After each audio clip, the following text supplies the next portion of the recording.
एक टाइम था जब लोग रिश्तों को सबसे ऊंचा मानते थे और उन्हें सबसे ज़्यादा अहमियत देते थे।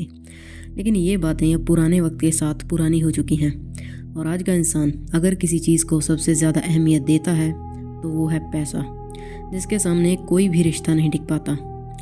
आज जिस केस की हम बात करने वाले हैं उसकी भी कहानी कुछ ऐसी ही है। So without wasting any further time, let's dive into our today's case, Veena Kapoor murder case. 74 साल की वीना कपूर मुंबई के जुहू में कालपत्रु सोसाइटी के एक फ्लैट में रहती थी। वीना के पति की मौत काफ़ी साल पहले ही हो चुकी थी, जिस कारण वो अकेले ही अपने जुहू के इस फ्लैट में रहती थी। वीना कपूर 70s-80s की जानी मानी बॉलीवुड अभिनेत्री थी, जिन्होंने कई सारे फिल्मों में अलग अलग किरदार किए थे और सिर्फ फिल्मों में ही नहीं, उन्होंने कई सारे टीवी सीरियल्स में भी काम किया था। उनके साथ काम करने वाले को स्टार्स की माने तो वीना कपूर बहुत ही स्वीट और लविंग नेचर की थी and she was very hard working. Film industry में कोई कनेक्शन ना होने के बावजूद भी उन्होंने यहाँ अपनी एक अलग पहचान बनाई और अपनी मेहनत और टैलेंट के दम पर उन्होंने मुंबई जैसे महंगे शहर में कई सारी प्रॉपर्टीज़ बना रखी थी और इन्हीं में से एक था उनका यही जुहू वाला 15 करोड़ का फ्लैट, जहाँ पर फ़िलहाल वो रहती थी। और उन्हें कभी फाइनेंशियली भी सफ़र नहीं करना पड़ा, क्योंकि एक तो उन्होंने अपनी पूरी लाइफ काम किया था और दूसरा इसलिए भी कि उनका बेटा अमेरिका में रहता था और वहाँ पर उसकी एक अच्छी खासी सॉफ्टवेयर इंजीनियर की जॉब थी and he was well settled. So उनकी लाइफ में पैसों की भी कोई तंगी नहीं थी। वीना जी के अलावा उनका एक नौकर छोटू भी उन्हीं के साथ उनके फ्लैट पर रहता था और यही उनके घर की पूरी देखरेख करता था। वीना जी ऑलमोस्ट डेली ही अपने बेटे से, जो कि अमेरिका में रहता था, उससे फ़ोन पर बात किया करती थी और उसे अपने पूरे दिन के बारे में बताती थी। और अगर कभी वो उसे फ़ोन करना भूल जाती तो उनका बेटा सामने से उन्हें कॉल करके उनका हालचाल जान लेता था। वीना जी अपने बेटे के काफ़ी क्लोज थी और यही वजह थी कि वो रोज़ उससे बात करती थी। 6 दिसंबर 2022 सुबह लगभग 10 बजे के करीब वीना कपूर के बेटे ने उन्हें कॉल किया, क्योंकि आज वीना जी शायद उसे कॉल करना भूल गई थी। लेकिन एक दो बार कॉल करने के बाद भी वीना जी ने कॉल नहीं उठाया। उनके बेटे को लगा कि शायद वो सो रही होंगी, इसलिए उसने भी बार बार कॉल करना सही नहीं समझा। कुछ घंटों के बाद लगभग 12 बजे के करीब उसने दोबारा वीना जी को कॉल किया कि शायद अब वो नींद से जाग चुकी होंगी। बट कई बार कॉल करने के बाद भी वीना जी की साइड से कोई रिस्पॉन्स नहीं आया, जिसके बाद अब उसे थोड़ी चिंता होने लगी थी कि कहीं उन्हें कुछ हो ना गया हो। जिसके बाद वो अपने छोटे भाई सचिन कपूर को कॉल लगाता है, जो कि मुंबई में ही रहता था। बट सचिन का फ़ोन भी स्विच ऑफ आ रहा था। वीना जी के बड़े बेटे के पास उनकी बिल्डिंग के वॉचमैन का कॉन्टैक्ट नंबर था, जो कि उसने इमरजेंसी के लिए लेकर रखा था। तो अब वो तुरंत उस वॉचमैन को कॉल मिलाता है और उसे तुरंत वीना जी के फ्लैट पर जाकर चेक करने को बोलता है।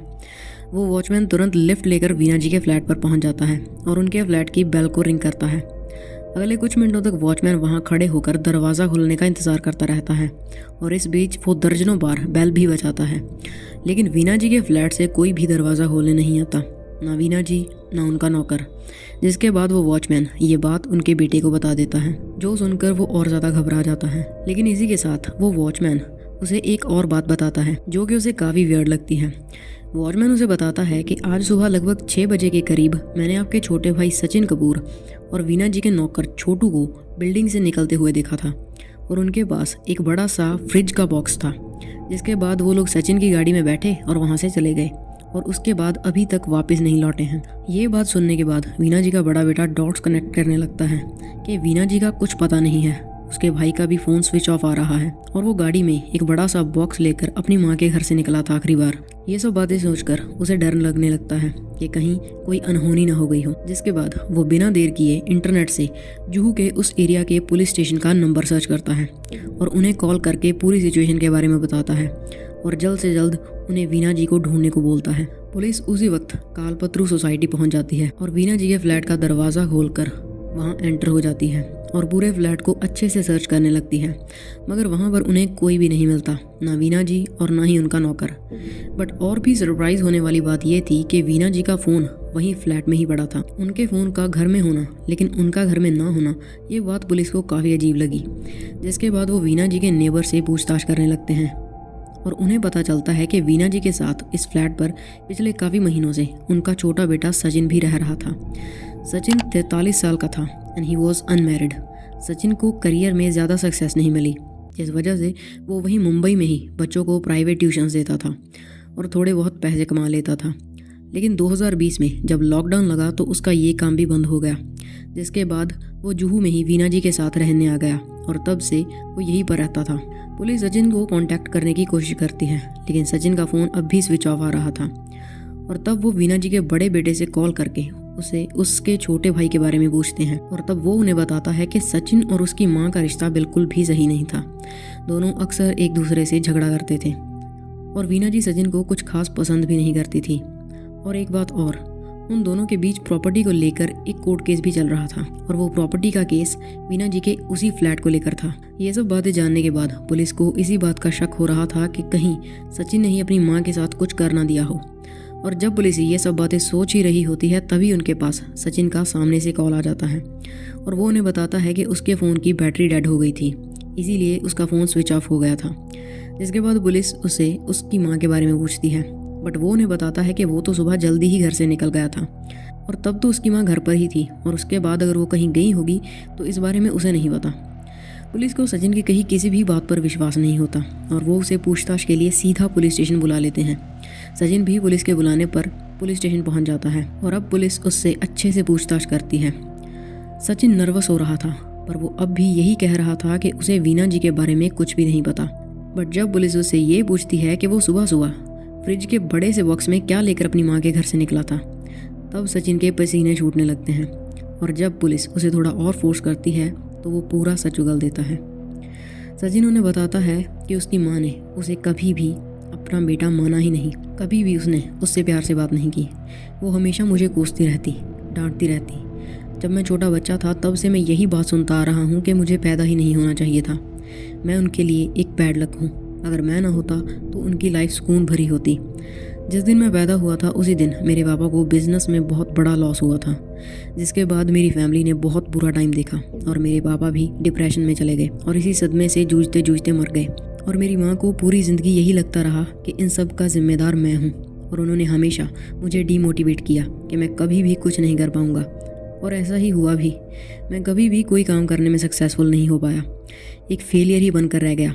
जबकि उनका लाडला बड़ा बेटा यूएसए में वेल सेटल्ड था और जब से लॉकडाउन के कारण मैं उनके साथ रहने आया था उन्होंने मेरी ज़िंदगी बचपन की ही तरह एक बार फिर से नर्क बना दी थी। अगर मैं एक गिलास पानी का भी पीता तो भी वो मुझे सुनाती थी कि मैं किसी काम का नहीं हूँ, मुझे तो मर जाना चाहिए। माना कि मैं एक फेलियर हूँ, मेरे पास खुद का एक घर तक नहीं है, लेकिन मेरे बड़े भाई के पास तो सब कुछ है। फिर भी मेरी माँ अपना ये फ्लैट मेरे बड़े भाई के नाम करना चाहती थी। उन्होंने एक बार भी मेरे बारे में नहीं सोचा कि फिर मेरा क्या होगा, मैं कहाँ जाऊँगा। इसीलिए मैंने इस फ्लैट के लिए उन पर केस कर दिया था। 6 दिसंबर को भी कुछ ऐसा ही हुआ था। उन्होंने रोज़ की ही तरह एक छोटी सी बात को लेकर मुझे सुनाना शुरू कर दिया, मगर मैं चुप रहा। मगर फिर भी वो मुझे सुनाती रही। मैं बस वहाँ से उठा, मैंने एक बेसबॉल का बैट उठाया और उन्हें मारना शुरू कर दिया। मुझे बिल्कुल भी होश नहीं था कि मैं ऐसा क्यों कर रहा हूँ।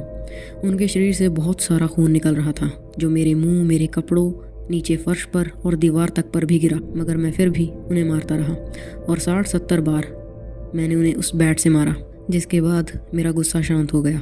ज़िंदगी में पहली बार मुझे सुकून महसूस हो रहा था, क्योंकि मेरे अंदर जो 40 साल से गुस्सा भरा हुआ था ये सब उसी का रिजल्ट था। कुछ टाइम के बाद मुझे रियलाइज़ हुआ कि मैंने क्या गलती की है। इसलिए पुलिस से बचने के लिए मैंने अपनी माँ के नौकर छोटू उर्फ लालू कुमार मंडल को बुलाया और उसे सब बता दिया और उसे भी पैसों का लालच देकर अपने साथ मिला लिया।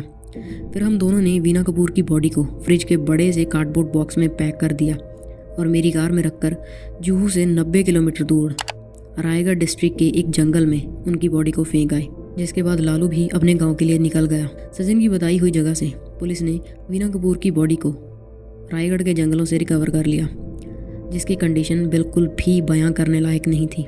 साथ में पुलिस को वो मर्डर वेपन यानी कि वो बेसबॉल बैट भी वीना कपूर के फ्लैट पर ही मिल गया और पुलिस ने सचिन कपूर और लालू कुमार मंडल को वीना कपूर का इतना बेरहमी से मर्डर करने के लिए अरेस्ट कर लिया। So yeah, this was our today's case. If you find this video informative, please drop a like and you can check out the video popping on the screen and you can also subscribe for more such content. फिर मिलेंगे।